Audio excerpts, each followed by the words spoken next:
How to debug hardware-software interactions effectively. Have you ever faced a situation where your hardware and software just do not seem to work together?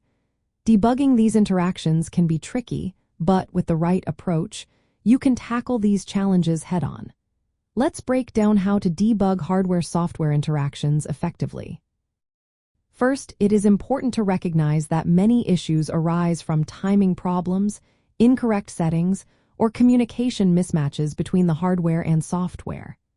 A structured debugging workflow is essential. This includes preparation, observation, diagnosis, and correction.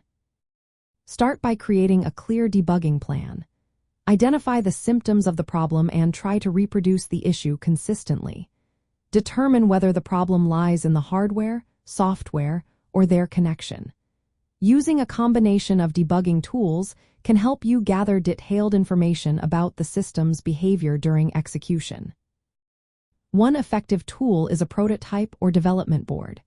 These boards allow you to run the integrated hardware and software at real-time speeds. This way, you can test your code on actual hardware. Connecting debuggers through interfaces like Joint Test Action Group enables you to inspect software states and hardware registers at the same time. In-circuit debuggers and programmers are also useful. They let you modify the code on the target device, set breakpoints, and step through the code. This helps you trace the execution flow and pinpoint where the interactions fail. Logic analyzers and oscilloscopes are essential hardware tools. They help you observe signal timing and integrity. For example, they can check protocols like inter-integrated circuit, serial peripheral interface, or universal asynchronous receiver transmitter. These tools can reveal issues such as signal noise or timing violations that software alone cannot detect. Another technique is print and run time debugging. By inserting print statements or using communication-based debugging, you can gain insight into the software execution flow and variable states. However, this method has limitations for complex hardware interactions. Memory and register inspection is also key.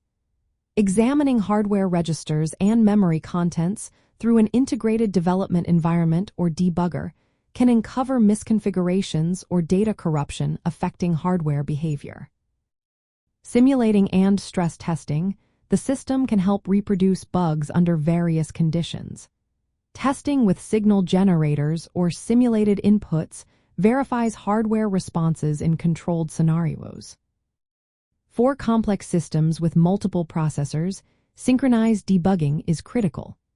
Virtual prototypes can pause all processors at breakpoints, allowing you to inspect hardware and software states without interference from ongoing processes. Effective debugging requires a disciplined approach. Carefully observe system behavior, methodically isolate faults, and verify fixes by reproducing the problem. Confirm the resolution on actual hardware. By combining these strategies with the right tools, you can master hardware-software bugs and create reliable systems.